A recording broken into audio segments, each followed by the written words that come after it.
For today's Shipwreck video, we'll be continuing my focus on the various surveys done by NOAA and the team on Nautilus. First, there was Akagi. Then there was Macon. Today, we'll be looking at a much more recent wreck than either of those, both in the ship that sank and when that ship went down. In fact, this video will narrowly edge out Kursk and become the most recent shipwreck we've looked at so far. The wreck in question, USS Peterson, is an interesting case. She wasn't sunk at wartime or in an accident of any sort. No, she's one of the very few cases of a ship sunk in weapons testing to be surveyed. At least weapon testing in deep water. This isn't an uncommon fate for a warship in of itself. A lot of Cold War surplus has been expended in various weapons testing. But actually surveying one of these ships, far less common. On top of this, Peterson was surveyed only about a decade after her sinking. Not only is she a very modern wreck, but she was also looked at quite close to going under. That makes her even more unique for wrecks at her depth. She shows a stage of wreck deterioration that isn't often seen unless you're talking something shallow, like for example Oriskany. I certainly can't think of many wrecks this far down that are surveyed so early. It's led to Peterson being a very intact wreck, including various bits of paint. Now, all of that said, we do need to touch on her sinking real quick before moving to the wreck itself. As noted, this story is a fairly common one for ships of this time period. USS Peterson was one of 31 Spruance-class destroyers built between the mid-1970s and the mid-1980s. These ships gave good service during the Cold War, though they wouldn't see much use beyond that, with the exception of USS Paul F. Foster, which lingers on for target duty. The class was decommissioned in the late 1990s and early 2000s. Peterson was no exception to this rule. She was decommissioned on October 4th, 2002. She would linger on in storage through 2003 before being selected for disposal in early 2004. Like several of her sisters, Peterson was towed out and used for weapons testing, which in her case came on February 16, 2004, in the North Atlantic. When her hull slipped beneath the waves, the ship was largely forgotten outside those who served aboard her, or families of those sailors. She was, again, one of many ships expended in similar manners. There wasn't anything particularly special about USS Peterson, at least in this regard. That only changed when Nautilus found her wreck during one of their surveys.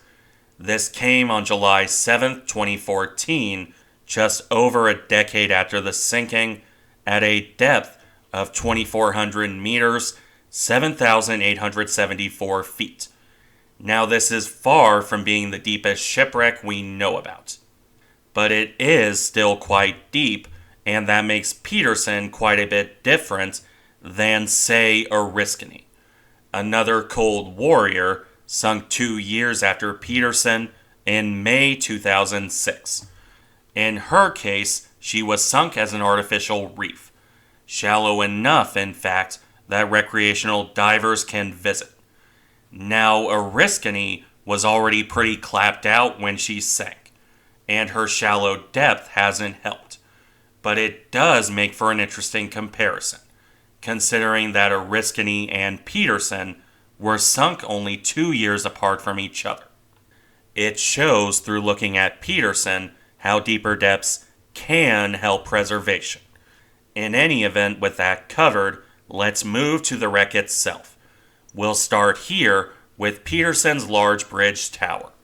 This blocky structure was one of the distinguishing features of the Spruance when first built.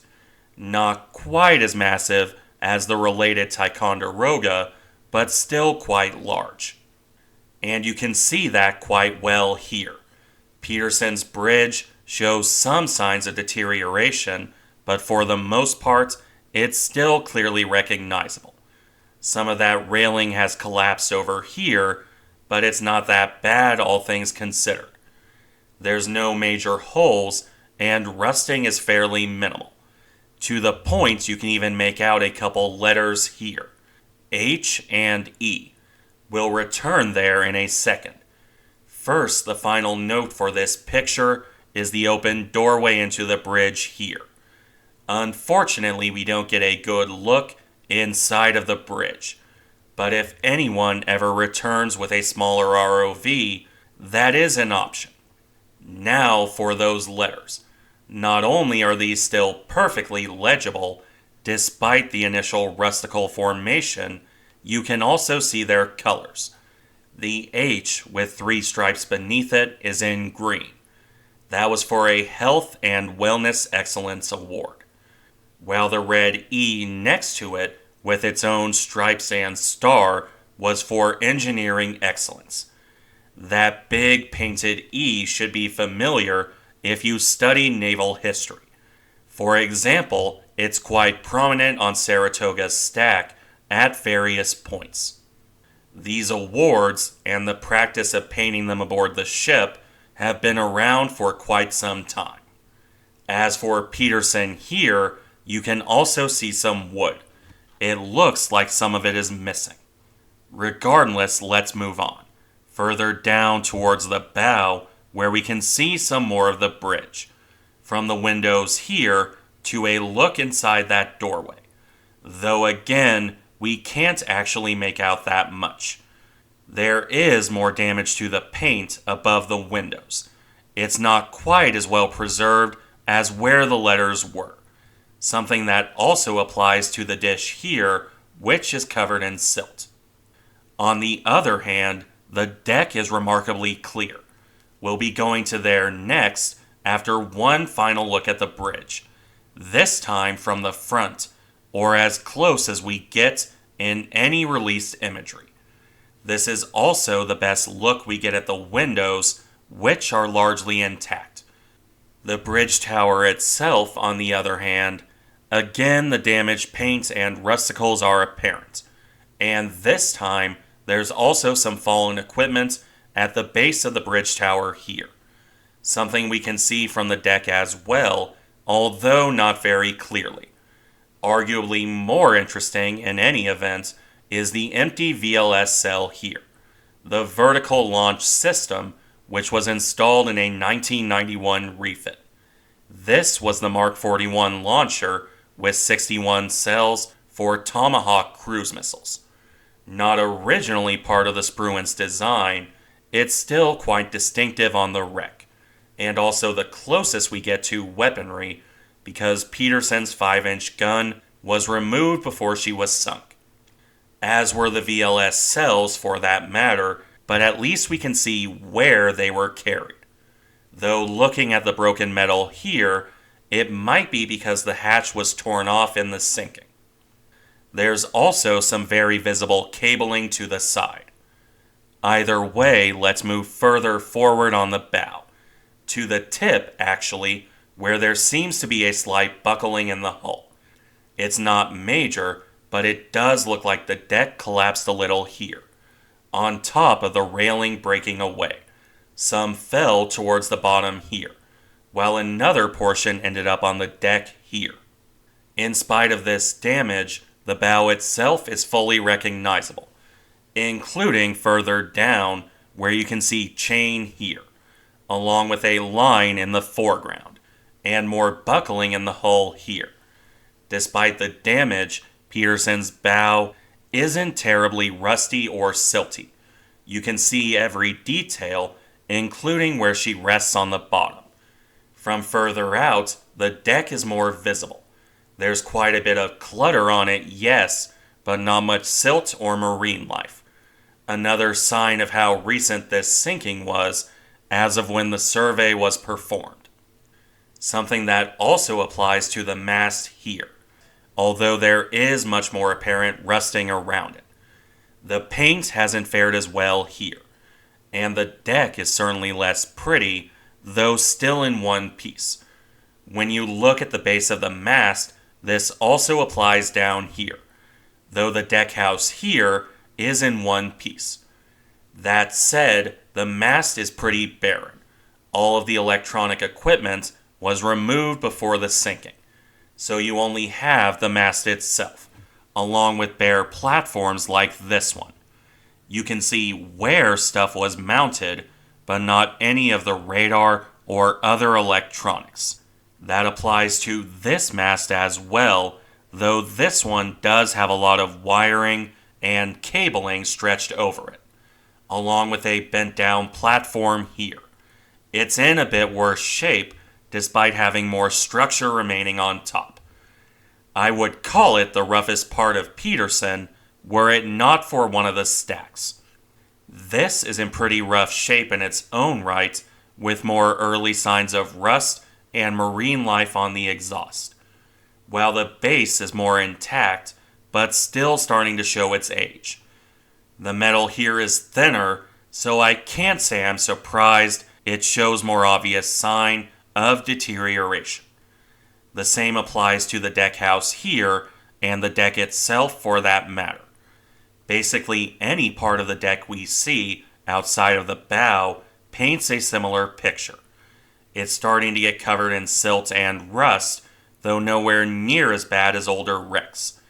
Here, for example, is pretty bad. Much more rust can be seen on this side near the cabling. And we've got a lot of debris of varying sorts littering the deck. I'm not quite sure what any of it is, not even this big chunk here. But it makes Peterson look more dirty and deteriorated, at least in this area. There might even be more damage down in the corner, but it's so dark I can't say for sure. That aside, some areas do still look better. This part of the deck here, for example, there's very little of, well, anything on it. It's pretty bare and clean, comparatively speaking, much like the bow in this regard. It might be from a lack of structures to rust away or create debris. In any case, though, we've reached the end of the video. There's a couple more pictures to touch on, then we'll wrap things up. The first one is this look inside the ship here, where you can see something written on a yellow square. The Nautilus crew was joking about calling that phone number. It's certainly some pretty well-preserved writing regardless. Above it, however, the ship isn't quite as pretty. There's clear rustical formation on the hatch here, and the deck house is actually splitting from the deck here. As for the next picture, it's a better preserved area, the extreme stern, where Peterson is still clearly legible. All the confirmation needed to know which ship this was, if there was ever any doubt. Even the red paint on either side of the name is still there, though the ship is buried pretty deeply on the stern, to say the least. No sign of rudders or props here, assuming those weren't removed prior to the scuttling.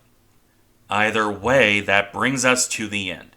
The last picture here is simply a view of the ROV descending on the wreck, illuminating Peterson for the first time in a decade, revealing her to the world. I think it's a pretty distinctive picture in much the same way as similar looks at Titanic or Bismarck. Thank you for watching. Remember to like, comment, and subscribe if you enjoy the content, and I'll see you in the next one.